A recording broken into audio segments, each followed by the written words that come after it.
Hola, ¿qué tal? Bueno, hola a todos. Quiero dar comienzo al tercer episodio del Santuario, el Camino que es Cristo. Vamos a estar viendo en este episodio, se titula Moisés y el Éxodo. Estuvimos viendo que Dios nos dejó un camino, que ese camino es Cristo, y que nos advierte sobre tomar ese camino y no ningún otro. Muchos caminos Satanás ha creado para hacernos creer que vamos en el camino correcto hacia Dios. Acuérdense que Él trabaja con sutilezas. Él no tiene problema en que uno vaya a la iglesia, no tiene problema que cantemos. Lo que le interesa a nosotros no estemos haciendo las cosas correctas que Dios nos pide, ¿no? Que no estemos entregados completamente a Él. Así que es importante entender que habiendo tantos caminos es importante tomar el camino correcto.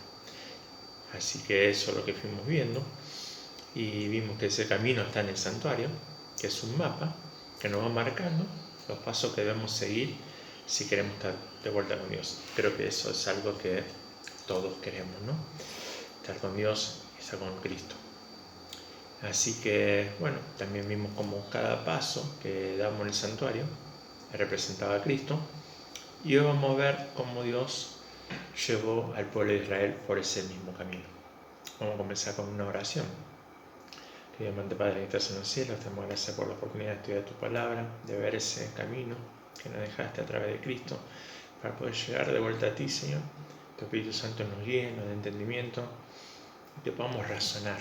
Obviamente podamos abrir nuestra mente, usarla, para poder ver, Señor, con claridad las cosas que nos has dejado. Agradecemos todo en el nombre de Jesús. Amén. Bueno, muchos habrán visto el mapa quizás del Éxodo, donde tenemos Egipto, la tierra de Goshen, Canaán, bueno, Monte Sinaí, los pasos por donde ellos fueron. ¿Y qué notan en el mapa? O sea, uno cuando decide hacer un viaje no toma el camino más recto, más corto. El camino siempre entre dos puntos es el camino más recto, ¿no? ¿No hacemos eso cada vez que queremos viajar? Imagínense yendo por el desierto con la familia a pie, los chicos, el ganado, todos los bolsos, todo a pie, por el desierto que durante el día hacía inmensamente calor y durante la noche muchísimo frío. No trataría de tomar siempre el camino más corto. Pero bueno, algo aprendimos en el estudio, que Dios quería traer su pueblo de vuelta a Él. Él quería morar entre ellos, y es por eso que le da el santuario a Moisés, para poder morar entre su pueblo mientras trataba con el problema o la enfermedad que es el pecado. No era para siempre, era simplemente hasta que solucionara el problema del pecado, que se hacía dentro del santuario. Entonces Dios le da para construir el santuario porque quería estar con ellos. Entonces nosotros sabemos que ese camino, de acuerdo a Salmos 77:13, dice: tu camino, Dios, está en el santuario. Y el pueblo de Israel estuvo cautivo 400 años, en una nación pagana. Casi por completo se habían olvidado de Dios.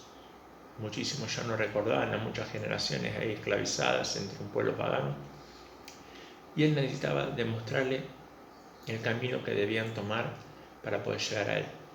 Porque acuérdense que el pecado es lo que nos separó, y es eso lo que Dios tenía que tratar. Traerlos de vuelta a Él, pero a través de un camino de aprendizaje, un camino de preparación, para poder preparar al pueblo para estar de vuelta en su presencia. Bueno, como vimos, el camino ese es en el santuario. Damos el mapa nuevamente. Yo les pregunté qué habían notado en el mapa. Muchos habrán visto que la tierra de Goshen, que es donde estaban ellos, estaba en un camino paralelo a la tierra de Canaán. O sea, ellos no encontraban que hacer, es cruzar recto y llegaban. Sin embargo, Dios los llevó por un camino mucho más largo, hacia abajo, por el Mar Rojo, hasta el Sinaí. Después subieron. Después dieron la vuelta por el desierto por lo que habían hecho en el monte. Pero eso fue luego. ¿Por qué los llevó por ese camino más largo? ¿Por qué no nos llevó directamente? Bueno, como pueden ir quizás deduciendo, era necesario ese camino porque tiene que llevarlo por el camino del santuario, dijimos. Ahora vamos a ver cada paso que dieron y si coincide con cada paso que nosotros damos en el santuario o que debemos dar en el santuario, ¿no? Nos dice ahí en Juan 8, pero primero quiero hacer una preguntita. ¿Qué es lo primero que todo creyente, o cuando uno cree, qué es lo primero que debemos hacer? ¿Qué debemos hacer? Aceptar a Cristo como nuestro Salvador, ¿no? Vamos a leer Juan 8, 32-36. Y conoceréis la verdad, y la verdad os libertará. Como dices tú, seréis libres. Jesús les respondió, de cierto, os digo, que todo aquel que hace pecado es siervo del pecado. Así que si el Hijo os libertare, seréis verdaderamente libres. Ellos no entendían cómo decía, ¿cómo decir que vamos a ser libres si nosotros somos libres, no somos esclavos? Como el pueblo de Egipto era, ¿no? El pueblo de Israel en Egipto, perdón. Pero él está hablando de la parte espiritual. Éramos esclavos ¿por qué? Porque servimos al pecado. Y el único que nos puede liberar, ¿quién es? Cristo. Dice la verdad nos libertará. ¿Y quién es la verdad? Yo soy el camino, la verdad y la vida. ¿Quién es? Cristo. Cristo es quien nos libera del pecado. No hay otra cosa que tengamos que hacer, primeramente, sino aceptar a Cristo para poder ser libres. En Romanos 8, 6, 16, 18 y 22, se nos sabe que cuando se ofrecen a alguien para obedecerlo como esclavos son esclavos de que obedecen, ya sea del pecado para muerte o de la obediencia para justicia. Y una vez libertados del pecado, han sido hechos siervos de la justicia.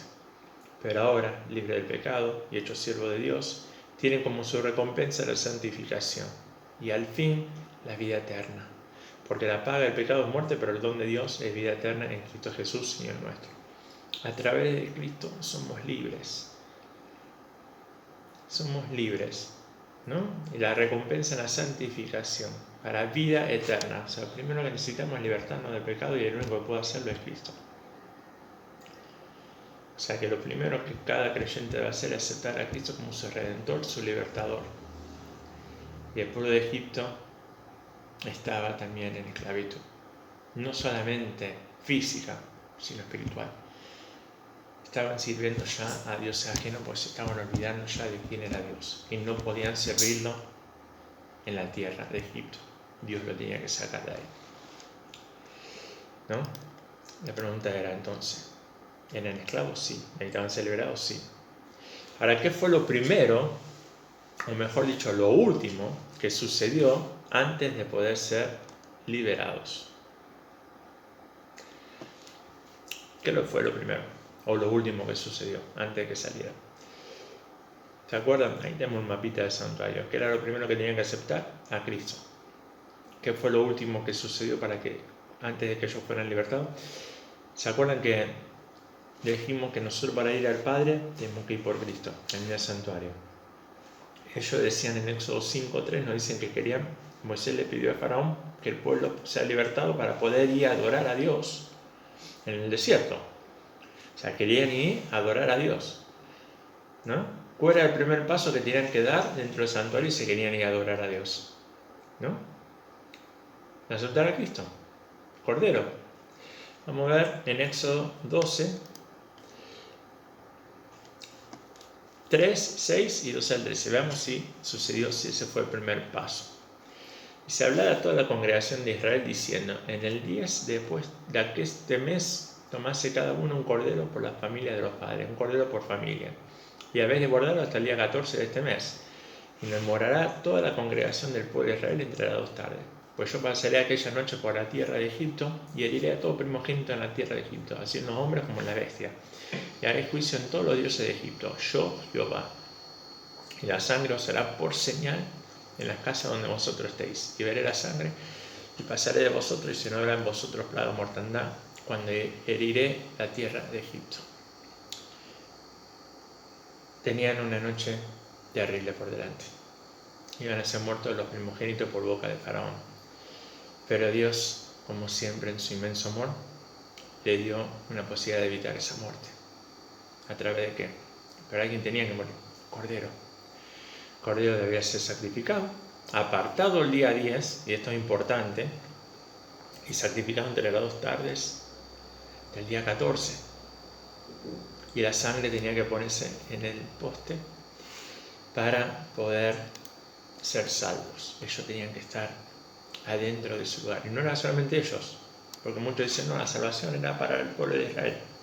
No, cualquier egipcio, cualquier otra persona que estuviera dentro de ese lugar donde la sangre estaba fuera en el interior, eran salvos. La salvación es para todos. La sangre de cordero es ofrecida gratuitamente a todo aquel que quiera aceptar. Entonces ellos lo primero que tuvieron que experimentar es la aceptación de la sangre de Cristo como su Salvador, como su Redentor, como ese cordero que dio su vida por ellos. O sea, el primer paso que ellos lo dieron ahí adentro en Egipto. Después salieron y fueron libres.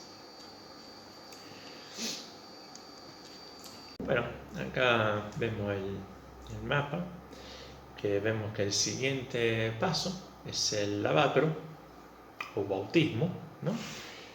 Y vemos que en Éxodo 14:16 nos dice: y tú alza tu vara y extiende tu mano sobre la mar y divídela y entren los hijos de Israel por medio de la mar en seco. Vemos que Dios los llevó, ¿se acuerdan que dijimos por qué tomó el camino más largo? Los llevó a cruzar el Mar Rojo, por el medio del Mar Rojo. ¿Por qué? ¿Qué significaba eso? Vemos en 1 Corintios 10, 1 al 2. Porque no quiero, hermanos, que ignoréis que nuestros padres todos estuvieron bajo la nube y todos pasaron la mar. Y todos en Moisés fueron bautizados en la nube y en la mar. O sea, vemos que Dios nuevamente lo está haciendo seguir el camino del santuario. Primero aceptaban a Cristo como su Salvador, Cordero Pascual, y luego tenían que ir por el camino del mar para cruzar y ser bautizados, ¿no? Muertos a la vida anterior y nacer nuevamente a una nueva vida en Cristo. Siguiente paso. Ahora vemos que entramos ya en el lugar santo. Encontramos con el candelabro. ¿Será acaso que ellos también? ¿Qué significaba el candelabro? Nos dice Mateo 5, 14 y 16. Vosotros sois la luz del mundo. Así alumbre vuestra luz delante de los hombres, para que vean vuestras obras buenas y glorifiquen a vuestro Padre que está en los cielos.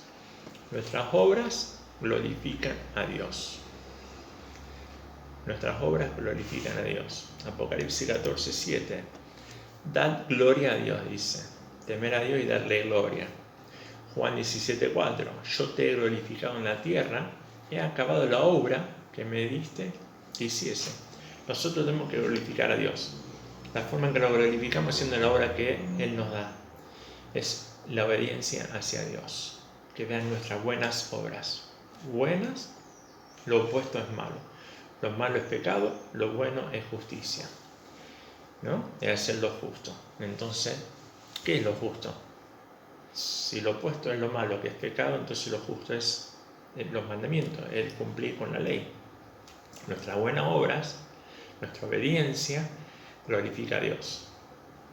Entonces veamos qué nos dice. Vamos a ver un poquito más.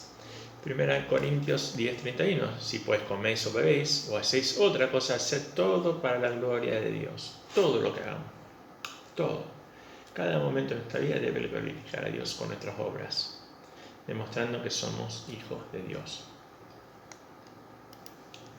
Entonces vemos ahí que nosotros somos la sal y la luz del mundo, ¿no? Que debemos iluminar, llenar la tierra con su luz. Esa luz que es Cristo. Esas son las buenas obras. La pregunta es, ¿cómo somos una luz glorificando a Dios en las buenas obras? Con las buenas obras. Como hemos dicho, la justicia es hacer lo justo y lo malo es pecar, lo opuesto. La pregunta es, Moisés, ¿acaso hicieron eso? ¿Se les fue dado cómo poder glorificar a Dios? ¿Se les fue dado cómo tienen que ser una luz para el mundo? Veamos en Éxodo 15, 26. Y dijo: si oyeres atentamente la voz de Jehová tu Dios, e hicieres lo recto delante de sus ojos, y dieres oído a sus mandamientos. Dios le volvió a dar los mandamientos, para que puedan glorificarlo y ser una luz para el mundo. Llevarlos a la obediencia. ¿Por qué le volvió a dar? No lo había escrito todavía no había llegado al Sinaí. Se lo volvió a dar en ese momento también, porque acuérdense, ellos estuvieron cautivos 400 años en esclavitud. Se habían olvidado por completo de Dios. Tenían que sacarlo y que lo puedan glorificar siendo hijos obedientes. Por eso dice: si ustedes me obedecen. Muchos enseñan que Dios quería salvar solamente a Israel. Por eso enseñan que la ley era solamente para ellos. No, la ley para los judíos. Pero la ley fue dada antes, ¿no? Las fiestas solo ellos debían cumplir. Tampoco. Porque las fiestas les fue dada a ellos para entender el tema del santuario, pero para que también glorifiquen a Dios en el mundo. O sea, muchos dicen que antes de Sinaí no existía la ley, era solo para el pueblo judío, como el santuario. No hace falta estudiarlo porque era para ellos. El del Antiguo Testamento no tiene validez. Pero acá vamos a ver unas cosas. Primero, vimos que Cristo está en el santuario, es el camino. O sea que el santuario es importante para nosotros, pues somos salvos por Cristo y Cristo está en el santuario. Segundo, Judas nos dice que no predicaba a Cristo. En la antigüedad predicaban a Cristo. Es claro por el cordero que sacrificaban, que era la representación de Cristo. Ellos entendían, se les enseñaba a través del cordero, que la sangre que era derramada era la sangre que iba a derramar Cristo en la cruz. Ellos sabían que no era la sangre literal del cordero del Salvador. Por eso predicaban a Cristo. Muchos dicen que la ley no existía, pero sí existió el pecado. Desde Lucifer, porque Lucifer, ¿qué hizo? Pecó. Era homicida desde el principio, porque era pecar, trajo la muerte. Se convirtió en homicida porque él causó la muerte de ¿cuántos? De los ángeles y de todos aquellos que pecan y no van a Cristo. Entonces hubo una ley, la cual él también quebrantó. Me dice 1 Juan 3:4, el pecado es la transgresión de la ley. Si Adán pecó, tiene que haber habido la ley. Si los antediluvianos fueron castigados por su pecado, había una ley, Sodoma y Gomorra. No fornicaban, hacían todo tipo de abominaciones. ¿Qué abominación? Pecado. Pero el pecado sin ley no existe. ¿Cómo puede condenarlos si no había ley? Caín, el homicida. ¿Qué nos dice la ley? No matarás, no cometerás asesinato. Entonces la ley existía, sí. ¿Para quién dio el Hijo? Dice, todo aquel que en Él cree.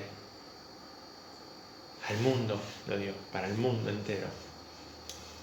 ¿No? Noé, ¿a quién le predicaba? El arrepentimiento. Y a Cristo. A todos los antediluvianos. ¿De qué se van a arrepentir? ¿Cómo va a volver a Cristo? Si no había ley. ¿Arrepentirte de qué? Si no existe ley, no hay que arrepentirme, no he hecho nada malo. Nínive. Otra de las razones por las cuales decimos que solamente la salvación es para Israel, pero Dios mandó a Jonás a predicarle a los de Nínive. Los de Nínive eran un pueblo pagano tremendo. Jonás no quería ir porque pensaba él que merecían la muerte. Dios lo mandó para salvarlos a ellos también. Entonces, decir que verdaderamente la salvación era solamente para el pueblo israelita es ir en contra de toda la Biblia. Y este pasaje creo que lo deja todo muy, muy en claro también. Isaías 49:6 dice: también te di por luz de los gentiles, para que mi salvación alcance hasta los confines de la tierra. ¿Para quién lo dio a ellos como luz? Para los gentiles. Dios le depositó y le pide al pueblo de Israel que lo obedezcan y le da sus mandamientos para que ellos sean una luz y para que lleven la salvación a toda la tierra. Ellos tenían que ser la luz y la sal, así como tenemos que ser nosotros. Para ellos también les fue dado ese mandamiento. Por eso el candelabro representa la luz. La luz que es Cristo, ellos tenían que dar al mundo. O sea que ahí vemos que también Ellos cumplen con eso cuando Dios les da los mandamientos y les pide que lo obedezcan, para que ellos puedan glorificarlo entre las naciones paganas y ser una luz, y una luz que atrae. Siguiente paso vemos en el santuario que está en la mesa de los panes. Y una vez más vamos a ver cómo el pueblo de Israel pasó por esa experiencia. Ahí vemos la fotito, ¿no? Cuando hace descender el maná del cielo, ¿no? Vemos en Éxodo 16, 4 y 5. Y Jehová dijo a Moisés: He aquí yo haré llover pan del cielo, y el pueblo saldrá y cogerá para cada un día, para que yo lo pruebe si ande en mi ley o no. Interesante, ¿no? Acá le da esto antes de llegar a Sinaí, para probarlos, para ver si andan en su ley. Él tiene una ley, 10 mandamientos, pero le dio una para ver si cumplirían todos. Esto es muy importante. Le dio un mandamiento para ver si cumplirían todos. Los probó en uno, sabiendo que si este cumplía, iban a cumplir los demás. Éxodo 16, 28, 29. Y Jehová dijo a Moisés: ¿Hasta cuándo no queréis guardar mis mandamientos y mis leyes? Mirad que Jehová os dio el sábado, y por eso os da en el sexto día para que pan para 2 días. Estése pues cada uno en su estancia, y nadie sale de su lugar en el séptimo día. Él les dio el pan, el sexto día caía doble. Tenían que recoger para el sábado también, porque el sábado no podían recoger. Cada día que se recogía para el día siguiente se lo comían los gusanos. El pan se podría, no podía usarse. Pero el viernes caía suficiente para el viernes y el sábado, y no llegaban los gusanos, se mantenía para que ellos puedan alimentarse también el sábado. Pero el sábado no había nada para ir a recoger. Ellos tenían que recoger el doble el viernes.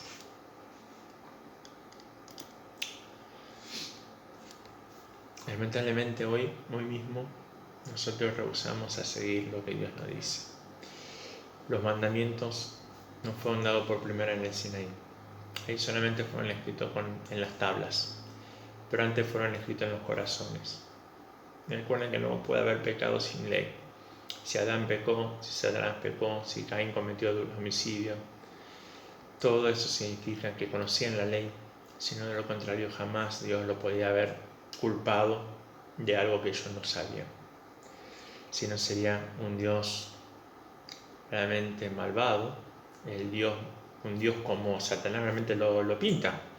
Pues sabemos que así no es. Dios no es injusto, Dios es bueno. Todos sus caminos son justos. Entonces no podemos pensar eso en ningún momento. En la escritura es el altar de incienso, que es el siguiente mueble en el santuario, simboliza las oraciones que ascienden desde el altar del corazón hacia Dios. Ya vemos los textos bíblicos que nos dicen lo que representan. ¿Se acuerdan que Cristo es el que intercede, que hace que nuestras oraciones lleguen al Padre? Lo hemos visto ayer en el santuario, en el tema del incensario. Y ahora vamos a ver Éxodo 32, 10 y 12. Ahora pues, déjame que se encienda mi furor en ellos y los consuma, y a ti yo te pondré sobre gran gente. Entonces Moisés oró a la faz de Jehová su Dios y dijo: Oh Jehová, ¿por qué se encenderá tu furor en tu pueblo, que tú sacaste de la tierra de Egipto con gran fortaleza y con mano fuerte? ¿Por qué han de hablar los egipcios diciendo: para mal los sacó y para matarlo en los montes y para raerlos sobre la faz de la tierra? Vuélvate del furor de tu ira, arrepiéntete del mal de tu pueblo. Dios había probado a Moisés para ver si él llegaba a interceder por su pueblo. Y así fue, ¿no? Moisés oró a Jehová, intercedió por el pueblo, el incensario, la intercesión, las oraciones de los santos. Él intercede por el pueblo de Israel.